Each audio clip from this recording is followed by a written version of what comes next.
So I want to get started with some of the state house races. And Iris, I'll start with you because we saw Republican pickups in a lot of places across the state. I think we're at 80 to 81 in the Republican supermajority in the House, and we even had a pickup in the state Senate. So that supermajority grew as well. So tell me what you think about some of those races and what the implications will be on those.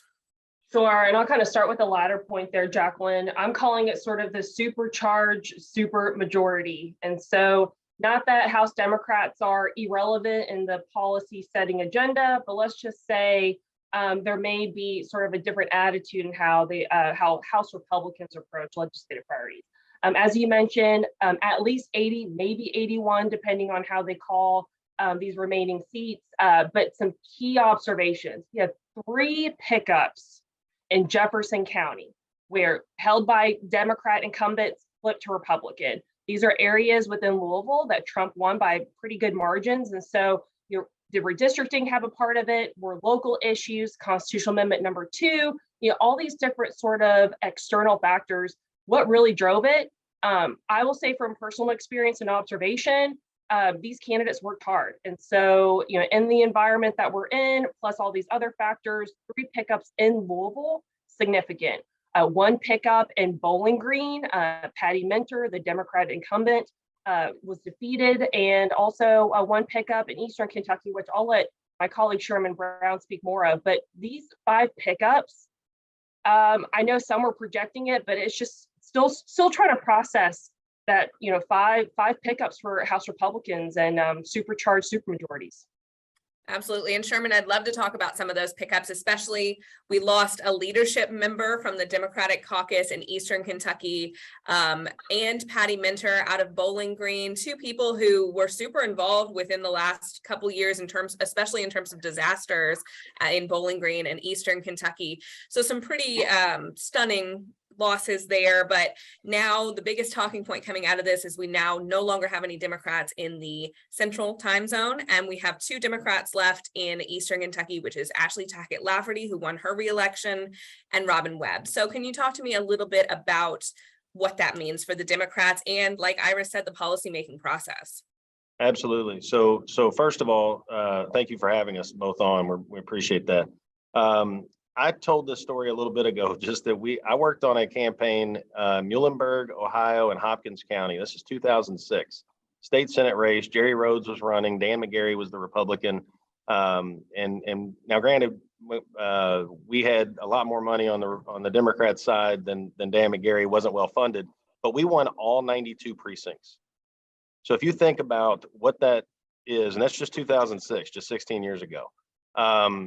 Just a big difference of kind of where we are now. Do I think that redistricting definitely played a role in what all these races that we're going to talk about, but it's not the only key. And the reason I say that is because Democrats drew the map in 2012, 2013, and then now Republicans have done that. And I would say that clearly Democrats did it when they drew the map. It favored Democrats. Republicans still had 75 to 25 at the time, even with the Democrat maps. So, the registration, not just the registration, but I think the move of the Republican kind of registration and numbers has increased over the last 20, 25 years. We've seen that kind of coming. So I wouldn't say it was actually shocking to get to 80. I heard numbers of 78, 79.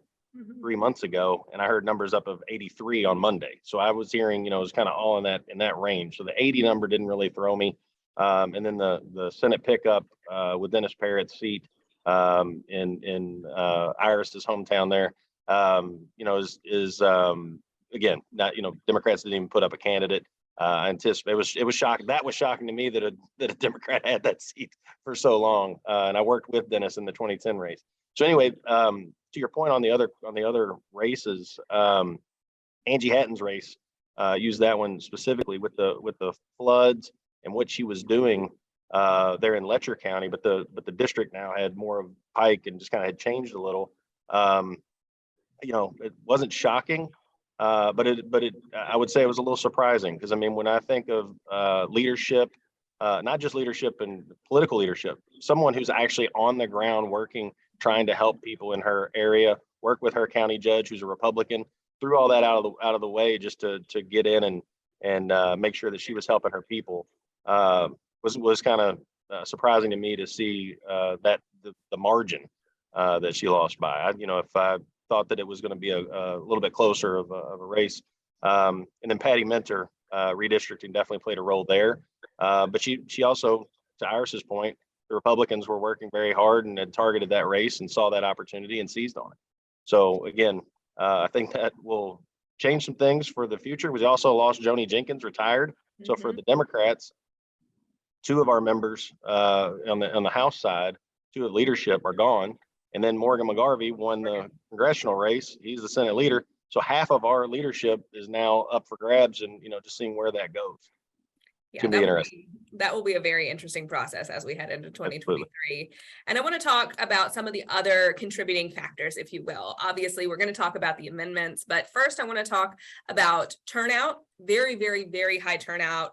I think we all saw it at our polling locations, but we've also heard from Secretary of State Mike Adams that it was about 50%, which is way higher than we typically see. And also early voting. So I want to open this up to both of you. How do you think that both of those things kind of played a role in these outcomes? Jacqueline, I'll jump in first. I want to say that I am very relieved that we did not have sort of any election deniers get sort of any airtime in the past couple of days. Very relieved there. With that being said, I think Secretary of State Michael Adams has been effective, along with all his county clerk counterparts, in making voting more accessible. Sherman and I, we reside in Jefferson County. I think the regional locations were a success. I heard on election day, it was a slow and steady, traffic in and out of the precinct-based locations, but early voting smooth there as well. I think Jefferson County, I heard Clerk Bobby Holzclaw say that turnout was actually as projected here, which may be from like 35 to 40%. Not that unusual, but elsewhere throughout the state saw an increase. Those of us that do live in Louisville, I was looking at voter turnout comparisons front and back of the ballot. So I'll use Louisville as an example. So, at the top of the ticket, you have the U.S. Senate race. Move down a little bit, the Louisville mayor's race, and then you flip the ballot over, right? And you had all the Constitutional Amendment 1 language, which was a little bit intimidating, right? Because of the length of text, like 400 or 40 plus words, 400 plus words, whatever. And then also had Constitutional Amendment 2. And I will tell you, the turnout in the mayor's race was about 43%, and then turnout for Amendment number 2 in Louisville was 42%. We're talking about an 8,000 vote difference. So particularly in Louisville, what impact did that have on down ticket races, right? County-based, city-based, legislative races, but then also did folks just go in, vote top of the ticket, flip the page and vote the bottom right corner? So I'm going to be interested, as things sort of settle down, to really look at that, because for instance, those 3 pickups that I mentioned with those House Republicans, did they get a boost one way or another? Did they benefit from that? And so overall, I think turnout's trending in a better direction. Historically, Kentucky's been just a bit lazy. I mean that in as nice as I can do, but we've been a bit lazy in midterm elections, right? Like, folks are very enthusiastic in presidential elections, which is great. But midterms, significant races up and down the ticket, particularly all 120 county fiscal courts are up, right? And so policies that impact us here at home are up on the ballot, judicial races, you name it. And so glad to see that we're trending in a better direction. And hopefully, as folks become more comfortable and educated about early voting absentee opportunities, we'll continue to see that trend be positive. And Sherman, to that same point, there was a lot of questions ahead of time about turnout because of the amendments or other things.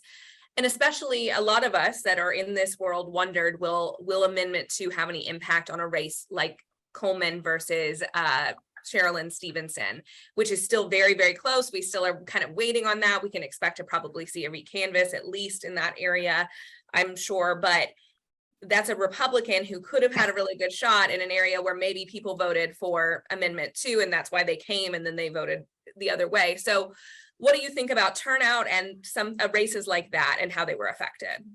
Absolutely. I think, well, first of all, to back up, I think something that Iris said is very important. Mike Adams has kind of led on this early voting, absentee voting portion for Kentucky. And that's something that we have not seen. And with the pandemic, clearly he saw an opportunity of how to make this work, how to do it. And he's more of the people that have been frustrated, or more people on the right attacking him, and beating him up over things, which I find very interesting, because I think he's doing a great job.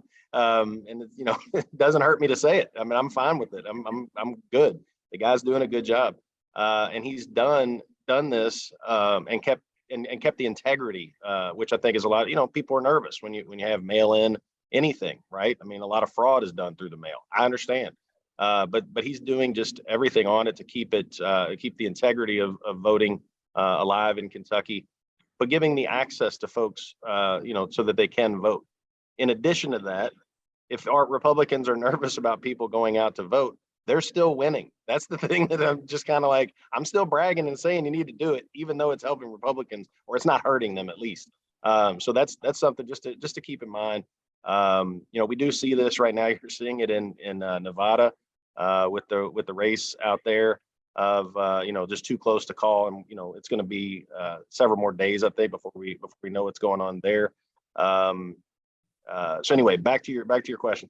I think it definitely affected things. I think there was also the federal nationalizing of races or nationalizing of these campaigns that affected things as well. I mean, you saw it we definitely saw it in Louisville, but then in two different races that we saw and we've talked about already. One was Sherilyn Stevenson, for their mailer to go out and claim that Coleman, to tie him together with Kamala Harris, was interesting, right? Of just how unpopular the Biden and Kamala are in that area. In addition to the Letcher County, Angie Hatton, making a $25, which I think was buying a ticket at an event of some sort, where it was a $25 donation to Biden that then was used against her.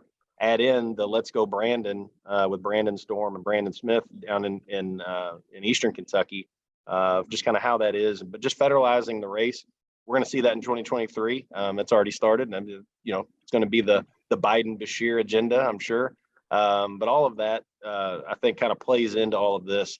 You'll hear people say that the Angie Hatton, or excuse me, the Sherilyn Stevenson race, 35 points. It was because of this one thing. It's never because of one thing, especially in a race that close. It's a bunch of little things that add up to get that 35 votes. But every constituency is going to claim victory for that. So let's talk about the amendments. So obviously both of them ended up failing on election night. One had way higher turnout than the other, which was very interesting. Obviously, as Iris noted, Amendment 1 was very long. It was on the back of the page, and again, very, very long. And I think a lot of people found it to be confusing, but there was a lot of talk about Amendment 2 ahead of time. So I'd love to hear from you guys where you think that they went wrong in these two areas, because these were the priorities of the legislature, both of these things, because you don't put something on the ballot unless it's a priority of yours. So why you think they failed and what it means, especially as we go into new elections. Obviously, I want to talk about 2023 implications of these races and the amendments kind of separately, but this has to affect what the General Assembly talks about and does moving forward on these issues. So I'd love to hear your thoughts on the two amendments. I can go first on this one. On Amendment 1, I think, first of all, this was supposed to be a check and balance. The intention of it was supposed to be a check and balance on the governor. So for the governor to watch this and see this and for it to fail, you got to feel good. Now, the other part of that, though, is there was no money behind it. There was no money put in educating anyone on a lengthy question, which I saw several people just, not that I was looking at who they were voting for, but looking around, just people just staring at their ballot when they flipped it over and just shaking their head of, what is this? I had several people, texting me, asking me what's going on with this. I did not know this question was on the ballot. Can you help me out? Just what does it even do? So, that part of it, I think, was a little confusing. I do think it was a missed opportunity for Republicans, quite honestly. I was never going to say this before Election Day, but I think that that should have been something that you could, spend money on with a super PAC or some organization, educating people of what it is. And rather than even worrying about how they vote, it could have been an opportunity just to beat up on Andy Beshear and just say, look at what he did. This is because of the pandemic. This is because of overreach. You could have done that. Wouldn't be accurate, but that what's accuracy is never, and facts never get in the way of a good political ad. So that would have been an opportunity that I just think Republicans missed out on. And then Amendment 2, very similarly, was just no money behind it on the vote yes side until very late. Did we even see anything? And even when I saw ads on that, it was about taxpayers and just yard signs on that was just very different than what I expected to see of vote pro-life or however you would frame that. Yet on the pro-choice side, anti-abortion side, you saw the money behind there. They had brought in a organizer and a group to do work statewide. So I think that's the reason for for both of those failing. So I'm going to fight temptation into dissecting these amendments too much. I'm going to try to really make it simple and try to break it down. So I think it's important for folks to understand it's intentional that changing a state constitution is difficult, right? Procedurally, there's all these steps you have to take. And I think when voters show up to the ballot box, they fundamentally understand that unless something is truly impacting you, is it just path of least resistance to say no, do not want to change the state constitution. And so I think for those few voters that may have not been thoroughly engaged in Amendment 1 or 2, I think just default was no, why would I vote to change something, particularly on Amendment number 1, that they may not fundamentally understand the repercussions of sort of that change of power regarding Sessions. But I agree with Sherman. I think there was some real missed opportunities, particularly as Kentucky Republicans are gearing up for 2023, how that could have been a nice segue into communicating. If you're frustrated with businesses being shut down, frustrated with how the global pandemic was handled here in the Commonwealth, maybe frustrated with Easter Sunday, this is how the legislature could have stepped in. And those could have been some early narratives that could have fed into the 2023 races. So I agree, missed opportunities there. But on Amendment number 2, I agree with Sherman. There was a slogan, particularly that was very active in Louisville and Lexington, vote no on 2. So if you were just kind of paying attention, you were kind of on the internet, kind of watching TV, kind of on the radio, you heard this easy catchphrase, vote no on 2. And so I think those proponents did an effective job on simplifying the message, whereas those that were advocating for 1 and 2, it was hard to have a catchphrase, very hard to have a catchphrase. But we'll see the repercussions leading into 2023. I will say lessons learned, those of us that were engaged in Marcy's Law and how that had to go back on the ballot, right, because of some legal challenges. I think this upcoming legislature will absolutely be hesitant on pursuing additional constitutional amendments. 1, because the procedural aspects of getting it through the process, but 2, if Kentucky voters are telling them they're not interested in revisiting the Kentucky Constitution, is it worth taking difficult votes? And those of us that are involved in the halls of Frankfort, we know that there's some already being discussed that have been long time, issues out there that have sort of been waiting in line for consideration. And I think the path forward on some of those will be quite limited because of the recent defeat of these 2 amendments. Especially without a big funded campaign, which I know that they've struggled with, especially on the things that we know have been talked about, local tax reform, things like that. But let's talk about 2023. Obviously, it's already been on people's minds for quite some time, and now more than ever that we're past these elections, it is the number one thing on all of our minds as we navigate Frankfort. But these amendments, I think more so than the state House and Senate races, probably have to impact their thinking moving forward in terms of the Republican candidates in particular. I'd love to hear you all's thoughts on how it impacts them, especially as all of them have come out as pro-life. All of them have been making that a key point of their campaign without much else so far. It's still very, very early, but no big platforms outside of things like that. So what do you think the implications of all of these state races and these amendments have on the Republican candidates? And I'll start with you, Iris. Sure. So you're absolutely right, Jacqueline, how you teed this up. I think all the Republican candidates are thinking twice. there's this tendency or tradition that when you're in a contested, hotly contested, crowded Republican primary, everyone wants to run to the right of the other, right? And that typically resides in social issues.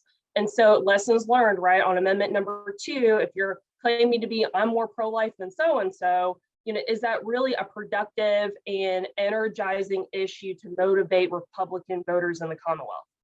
May need to go in a different direction, particularly when all of these, at sort of just quick glance, the number of candidates are, I would categorize very similar on the abortion issue. So let's move on, right? But I think what, if I were advising the Republican candidates, time and time again, voters have expressed, particularly during this Biden administration, that economic issues reign supreme. I think public safety is a close second, depending on where you live in the Commonwealth. But inflation and sort of economic opportunities, all right. When you go to the grocery store, you're paying for more, not getting more. Going to the gas pump, you're paying more, you're not getting more. And so that truly resonates with all types of voters. And so how can Kentucky Republicans, these gubernatorial candidates, seize on that and not nationalize the race per se? But I will tell you all, now that it's November 10th, 2024 is here.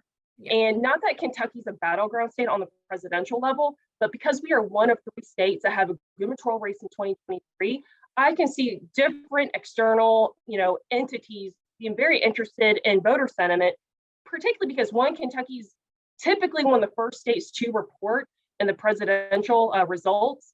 And so, will, Governor Beshear kind of help pave the way for the 2024 and how the presidential race unfolds, but also the issues. Like, I'm surprised we haven't seen it yet. I haven't, but all the Republicans running for president, starting to announce all those issues unfolding, issues of the day, and how that will absolutely be part of the 2023 narrative here at home, because you'll have an active presidential campaign kicking off. And then, of course, we're trying to figure out our constitutional officers. So all of that will be in sort of one blended round of noise that voters are going to have to differentiate and figure out which side they're on. Sherman, I'd love to hear from your perspective on the same thing, the Republican candidates and how this impacts them, but also obviously how you think that these races impact Governor Beshear and his race in 2023 as well. So I want to preface this a little bit. I've stopped trying to handicap Republican races because I was positive Trey Grayson was going to beat Rand Paul in 2010. I was positive there's no way that Bevin would win in 2015. And I was certainly positive Donald Trump would not be the Republican nominee for president. So you don't really want my Republican assessment. But what I will tell you is just kind of watching from Tuesday, the amendments failing. I think that is something that the Republicans will have to kind of weigh out. The 3 people that I'm watching, and this is me just to kind of seeing who's kind of at the top right now, Daniel Cameron, Kelly Craft, and Ryan Quarles. Clearly the other candidates are in, and I still to this day think Mike Harmon, even though he will have probably the lowest amount of fundraising, could be the adult in the room and squeak through here. That if you look at this statewide with so many people in the race, you could come in second and third in some areas and win the nomination. We saw that in the 2019 with 3 different Democrats. With Rocky, Adam Edlin, and now Governor Beshear, splitting votes all over the place and just kind of, just balancing that out of where they won. But how I think this plays is just kind of for the Republicans. Kelly Craft's obviously going to have money. I mean, there's no doubt about that. She can self-fund. She's got money, but also the background of being a ambassador. She's going to have a network nationally and even internationally, but be able to use that. I've been impressed with Ryan Quarles' organization in Kentucky with getting county judges support, sheriffs, other folks, just kind of seeing that. And then Daniel Cameron, just kind of watching where he will be in the triangle and his background. I don't think it'll keep, but the Trump endorsement already, it'd be interesting to see what happens with that. And then in addition to how this plays out, the national kind of narrative right now of kind of 2 different things that I'm watching. One, you've got Trump's announcement next Tuesday. What's that going to be? Is he in? What's he doing? Does he tease it out again for another announcement later? And what that does for everything. But the other part that if I'm Andy Beshear, that I'm feeling really good about right now, there were 16 Democrat governors on the ballot on Tuesday. Every one of them won. They even picked up a seat, picked up a mansion. So with that, if I'm Andy Beshear, who's the most popular Democrat governor in the nation by 2 different polling groups, I'm feeling pretty good. Second, in addition to that, of a 2B, if you want to add it in, is the fundraising aspect. I mean, the guy is prolific. He took after his dad.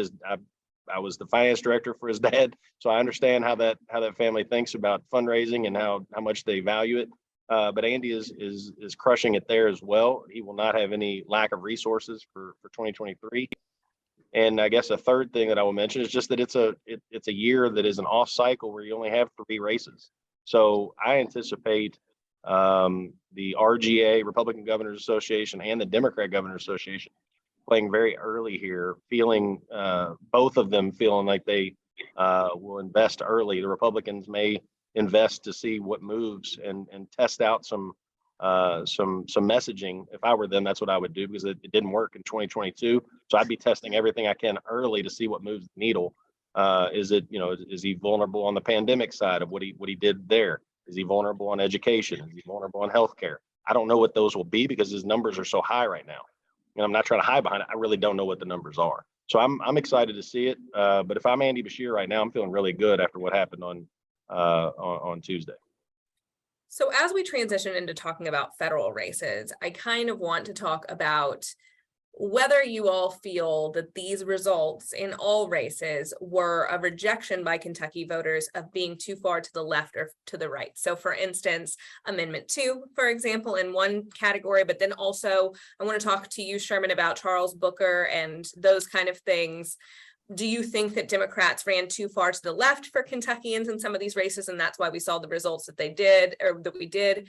And Iris, I know that we kind of talked about this, but is the abortion issue and some of these things, is everybody too far to the right now? Like you said, everybody wants to be further to the right than their opponent, but did that prove in any way that that's not what people are looking for? And especially, we came out of the primaries and we had a lot of Liberty candidates win there, but this week we didn't see quite as much of that. It was more typical what you think of when you think of a Republican. So I want to hear, I'll let either of you start on that, about whether anyone ran too far to either side of their party in these elections and what that means moving forward. I can say that just, for Charles Booker, I think, first of all, he's talking about the hood to the holler message is something that he strongly believes in, and that he thinks that we have a lot more in common, which we do have a lot more in common than we differ on things. And I think that he's trying to show folks that, the Louisville versus everybody else, or everybody versus Louisville, shouldn't be the case. And again, just something that he really believes in. So I don't, the Medicaid, Medicare for all issue, I think, is something, where he wants to focus on. It's going to be a left of center message that is probably not the thing to key in on. And I don't think, actually, when you watch what he was talking about in his ads and actually publicizing, it's not really where he was, but he didn't have the money behind him to talk about that. So his opponent, Rand Paul, and others got to really kind of state where he was on things and make him even out to be more focused on those issues than he was. Not that he's a moderate by any stretch. But, he definitely ran further left than we've seen a statewide candidate run in a long time. Kind of lining himself up with folks nationally like Bernie Sanders. So, that absolutely, did he run too far to the left? That's I think he ran where he is. I think he was just honest and true to where he exactly stood. And that message did not resonate. But again, he got outspent, 10-1 or whatever the number is, by a very well-funded opponent. Jacqueline, on the Booker Paul race, in a nutshell, I think candidate recruitment reigns supreme. You have to have a quality candidate. But I mean, time and time again, Kentucky voters have rejected the Senate Democrat candidates, double-digit losses. Even, we point to the last cycle, Amy McGrath, some would argue, more like sort of middle of the road kind of Democrat, right? Does not, embody sort of the national, like ultra progressive liberal leaning Democratic Party, but even then had a swift defeat there. And she was properly resourced, right? Like tons of out of state money, lots of energy there. And so either, I will commend Charles Booker. He was very principled. You knew what you were getting with him. You knew where he stood on the policies, which that was not in alignment with Kentuckians. Sherman's right. The fact that we didn't see a lot of what I would view as sort of state support regarding funds and resources, national party support. I think the double-digit margin loss for Booker kind of went as expected. So I'm not sure how much national trends really played a part here, other than, Kentucky now, I don't know, Sherman, you don't have to quote me. It's been a couple decades since we've had a Democrat be successful in a Senate race here. Wendell Ford. Yep, there you go. Quite some time. So like you said, we kind of knew what was going to happen in a couple of these races in Kentucky federally. But let's talk about federal races in general. I know we're still waiting to hear who's going to control the House and the Senate. Very close races there. But I want to hear from you guys who you think the winners and losers in federal races were, because we saw a lot of Republican governors perform incredibly well, whereas some of these other candidates for the U.S. Senate and the U.S. House, not so much. Some of those were Trump candidates. I want to hear who you think were the biggest winners and losers on election night. And Sherman, I'll start with you.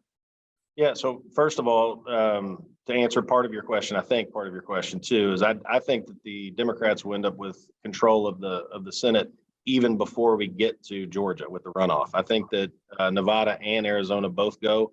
And that's not just, I'm looking at the numbers. I'm basing that on what I'm seeing. It's not what I want. It is what I want to happen, but it's also what I'm seeing. So I think they'll have that outright, which will be different, which leads into, and I think that's going to be an interesting play in Georgia, because right now for Democrats to get excited about Georgia would have to be that if you don't want Joe Manchin or Kyrsten Sinema running things, we need Warnock back. And that's going to be a motivator for a lot of Democrats in Georgia to go vote if it's going to be 50-50. And that, would give them that lead. That will be something to play in Georgia that I'll just be watching, because the other side of that is that Herschel Walker doesn't have Kemp on the ballot to kind of help him out to kind of get through there. So as far as that, I'm just kind of watching and interested to see where it goes. If I had to choose the biggest loser, it was kind of stated all over Tuesday night, is that it's Donald Trump. Just watching of kind of where things are, the shift of how people are talking about him being engaged, being involved in certain races, suburban women specifically, of what they feel about Donald Trump, how they feel about his rhetoric and what he's doing. That's who I would argue is the biggest loser, even though he's not on the ballot. He's making an announcement on Tuesday, and we'll see where that goes. That will play into the Georgia race, and it'll play into every other race that's come that is coming. For, as Ira said, 2023 is here, 2024 is here. We're already looking at all of it. So, as far as the biggest winners, it was supposed to. It's a midterm. The party that is not in control is supposed to have some form of a wave. We did not see that nationally. I think we saw a little bit of it here in Kentucky. I honestly do feel there was a little wave. Add in the redistricting, which kind of helped, but the way you saw it. You picked up a Senate seat and you picked up, 5 House seats. So, but then go back to the amendments. What does that say for the future? So I think Ira said earlier, we're still trying to figure out where some of these things are, what drew people out.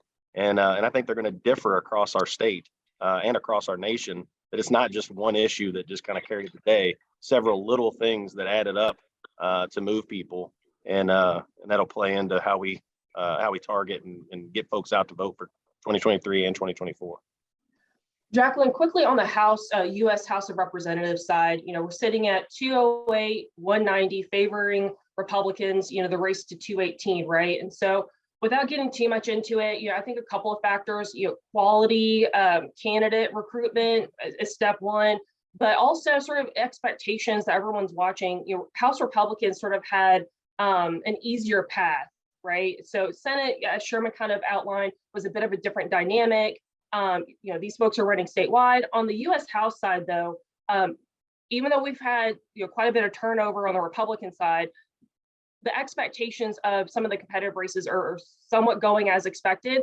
But a key observation there is redistricting there. So when you look at the country as a whole, lots of states are controlled or have strong influence by Republican-led state legislatures. Those guys drew the maps for the U.S. House seats mostly. So there again, I think that factor plus the ratio of defending Republican seats versus pickup opportunities all favored Republicans this cycle. And so I know many of us are expecting for the House to flip, hasn't been called yet, but the path looks to be a bit more promising for Republicans, at least in that chamber. And how do you think that Mitch McConnell is feeling right now, especially watching these U.S. Senate races play out, wondering about control of the Senate, and now having to deal with a runoff in Georgia too? Great question, Jacqueline. I think Georgia. I hope everyone tries to enjoy their Thanksgiving, but yeah, that runoff could obviously figure out the balance, right? The composition. I think the leader, he's seen it all and he prepares for sort of every case scenario. But it's sort of kind of following through with this cycle. The eyes are on 2024, right? With the presidential election, what are some opportunities there that if for some reason Senate Republicans don't get it this time around, what can they do to essentially learn from the lessons of this cycle, ensure quality recruitment, maybe diminish Trump's influence in primaries, and then run strong in 2024? Yeah. One of the things I'll jump over, we got a question here in the Q&A from Deanna and Adam. I will get to your questions. It look like they're more tied to me. But Deanna, the end of the MAGA movement, I don't know that it's the end of it, because I think in Kentucky you have some liberty candidates that won both in the primary and in the general. And that caucus, kind of looking, I don't know if it's an official caucus, but that group is definitely growing in Kentucky in the state house anyway. So I don't know that we're seeing the end there. As far as the economy to have supermajorities, I think you're going to hear Andy Beshear talk about, that he's the check and balance for the Republicans that are elected with supermajorities in the House and the Senate. One of the things, if I'm a Republican, I'm pointing out, Democrats had supermajorities and had a Democrat governor for decades. So that's going to be an argument that you'll hear on both sides. I don't know that it'll really work on either side, to be honest with you. Just I think it'll be a wash when it really comes down to it. I think it'll be more of the line of what Iris was talking about earlier on issues like abortion and things that move people, that they'll come in and kind of check, just check a box of which side they're on or where they think that candidate really is for that. So, just kind of watching that aspect as well. But again, I think, I don't know that it's the end of it, but I definitely think Trump was on the ballot. We saw that on Tuesday. So you guys have said that 2024 is here, and I think we're all feeling that. And this is how I kind of want to wrap up our discussion today. Yesterday at a Louisville Forum panel, we kind of talked about this and what 2024 looks like. As you said, Sherman, the former president is supposed to make an announcement next Tuesday. We all assume what that is going to be. Ron DeSantis performed incredibly well on Tuesday night, not only in his own race, but just in other aspects as well. So what does that look like on the Republican side, Iris and Sherman? But then also, Sherman, I'd love to hear from you. That you mentioned the unpopularity, at least in Kentucky, of the Biden administration. So how is 2024 shaping up, and which side could even be successful? Again, a lot of the polling going into this week showed that voters care about inflation, and it's still, quote, the economy's stupid, as they say. It is still what people are worried about. I think abortion was in the top 3, but it was not the highest one. It was definitely inflation and the economy. A lot can change over 2 years, but we're all talking constantly about a recession and inflation and housing prices and things like that. So I anticipate that's what's on voters' minds as they even continue to think about voting for a Trump or a DeSantis or a Biden again. So I'd love to hear from you guys about your thoughts on 2024. So, I mean, that's the thing, Jacqueline, and sort of like a voter's mind, 2 years is a very, very long time, a lot of runway. I think the Trump factor, to what extent it will play, is the ultimate question. Do folks feel comfortable knowing what they're going to get versus do they go in a different direction? I absolutely hope and currently believe that economic pressures will be sort of the elevated issue of 24, but we'll see. Are there, if there's foreign affairs that kind of emerge, I know there's sort of growing attention to how the country is increasingly responding to natural disasters. We're experiencing record spending, record debt at the federal level. So I think all of these, again, kind of point to certain pressure points, economy, security, what will be on the minds of voters, time will tell. The Trump factor, absolutely. But I don't want to diminish sort of, and I'll pivot, I'll let Sherman kind of own this, but on the national Democratic side, there's sort of this movement now where it's questioning, should Biden run? Can Biden run? What does that do to the national party? Are folks going to emerge to maybe offer an alternative? Will we see a competitive, Democratic primary on that side being contested? So I think, we're kind of at a crossroads, I think, on both sides of the aisle to figure out, okay, what will the nomination process look like? Will there be opportunities to bring the parties together sooner? Or will we really drag this out until conventions when we formally have nominees on each side? And I don't know about you all, but it's just, Kentuckians, we don't get a break, right? We got next year and the year after. And so, will that play a role too in sort of voter fatigue? How do you reach voters, keep them, impassioned and motivated? At the same time, I know Kentucky, we have voter fatigue now because of what's coming up. Sherman? Yeah, I think I have fatigue. I don't know if everybody else does, but I do. There was an article in the New York Times, an op-ed this morning, just talking about, is Biden the right person? They mentioned just in the headline about Harris, Kamala Harris, Buttigieg, Governor Whitmer. So they're talking about other folks. Andy Beshear has been talked about that he is not interested. The people around, there's a couple people around him I think that would be interested. He's not, and I don't think that's an opportunity at all. I'm not sold that Biden is the nominee, for 2024. I don't know, just personally if that will happen. But I agree with Iris. I think that's a question. Now the argument back would be that again, this was a midterm that was supposed to be a referendum on this administration and on kind of where things are. It did not go the way that the polls were showing, or at least the polls that we heard about were going. And Republicans picking up all these seats, guaranteeing the Senate, all that type stuff that the days before and even weeks before. So I'm anticipating some again, we need to see where these numbers are. I don't think anything that we're going to see from between now and December 6th with the Georgia runoff, anything that will happen in DC, everything that will go through a litmus test of how does it affect Georgia. I mean, it really is going to be, no matter what the issue is, if it's not polling well in Georgia, it's going to be after December 6th that they vote on it. So, it'll be just interesting to see kind of where that is and where that goes, and where that leaves us for 2024. But in Kentucky, we don't have won't have anything on the ballot other than our congressional delegation, and I don't see anything really changing there. You'll have, the freshman Morgan McGarvey will be have his first term. Clearly, that's the time when people try to come in and take somebody out after a first term. It's kind of the easiest target. I think, given the way he just ran and what he's doing and his fundraising apparatus, I don't think he's going to have any problems. And that district is leans Democrat anyway, so I think he'll be fine, especially with the presidential on the ballot in Louisville.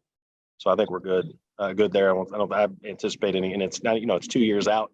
I don't see any changes in our delegation. That's a fantastic point about Georgia in particular. A lot of great points. And I know we promised to keep this between 30 and 45 minutes. We have done that. So I really want to thank you guys for some incredible analysis. Again, very fresh coming off of the elections. And I know we're already tired thinking about 2023 and 2024. So I really appreciate you guys taking the time. Thank you all for joining us. This recording will be available. But again, thank you to Iris and Sherman for some incredible analysis today. And thank you all for joining us. Thank you. Thank you. Have a great week, everyone.